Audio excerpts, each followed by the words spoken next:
Salut les gars, bienvenue dans cette nouvelle vidéo de la playlist formation complète en Kotlin. Aujourd'hui, on va parler sur les variables. Une variable en Kotlin, c'est un élément plutôt utilisé pour stocker une valeur qu'on va utiliser dans notre programme. Pour créer ou bien pour déclarer une variable en Kotlin, on a deux choix. Soit on utilise le mot-clé val, soit on utilise le mot-clé var en utilisant le premier type, le type val, c'est-à-dire on va créer une variable du type immuable, c'est-à-dire lorsqu'on affecte un valeur à ce variable, donc on ne peut pas les changer ce valeur après. Et lorsqu'on utilise le mot-clé var, c'est-à-dire on peut changer le valeur affectée à ce variable lors d'une initialisation à tout moment qu'on ait besoin de les changer. On va voir ça typiquement. Allez donc, on va commencer par le type val. On, on met le mot-clé val, après le nom du variable. Par exemple, ici, on va nommer notre variable nom. Après, deux points. Après le type, on va créer une variable du type chaîne de caractères, donc son type est string, comme ça. Et après, avec le signe égal, on va affecter un valeur à notre variable. On va par exemple ici mettre le nom OL.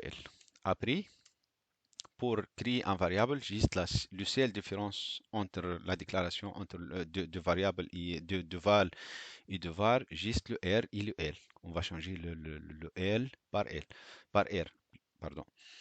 On met le mot-clé var, après par exemple âge, après deux points, et après le type, on va créer un variable de type int. Il faut faire attention ici, le int en Kotlin s'écrit comme ça, le i en majuscule et après en minuscule. C'est pas comme Java pour le type int. En Java, le type int créé tout en minuscule. Après, égal, et on va donc par exemple 30. Et voilà, donc on a créé deux types de variables. Le premier du type immuable, c'est-à-dire on ne peut pas changer le nom OL. Et pour le âge, on peut changer le 30 dans n'importe quel point de notre projet. Voilà, donc on va commencer de changer ou bien de réaffecter en valeur ou variable nom et on va voir le résultat. Non, par exemple, pour changer, pour affecter une nouvelle valeur à notre variable, on utilise le signe égal, comme ça. Et après, on va par exemple utiliser un autre nom, par exemple Messadi. Voilà, donc ici, on a une erreur. On va voir c'est quoi l'erreur. Change to var.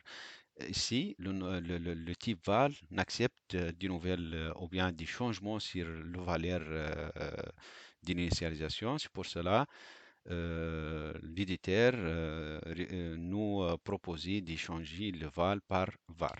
Donc, il est impossible de changer le valeur affecté lors d'initialisation à notre variable. Voilà donc. Et après, on va essayer de changer le âge. Âge ici, on va par exemple mettre 31. Et voilà, donc il n'y a aucun problème ici. On va voir, on va essayer de faire un println sur le âge et on va voir est-ce que qu'est-ce qu'on a comme résultat. Âge par exemple, pardon, âge égal. Après, en Kotlin, pour prendre le valeur, pour afficher le valeur dans la console, on peut pas, on peut faire comme Java, par exemple ici, le concaténation, on peut utiliser le signe plus, mais en Kotlin, on peut utiliser le signe dollar.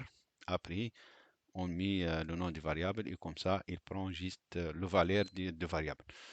Voilà, donc, on va faire l'exécution et on va voir le résultat.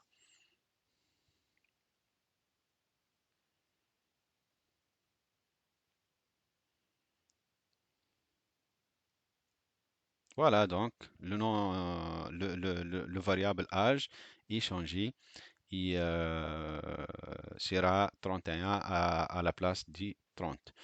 Voilà donc la différence entre les deux et l'utilisation de chacun de ces deux. En résumé, donc, en général, il est recommandé d'utiliser val autant que possible car cela favorise l'immutabilité et rend le code plus prévisible et moins sujet aux erreurs. Voilà donc, je vous laisse à la prochaine.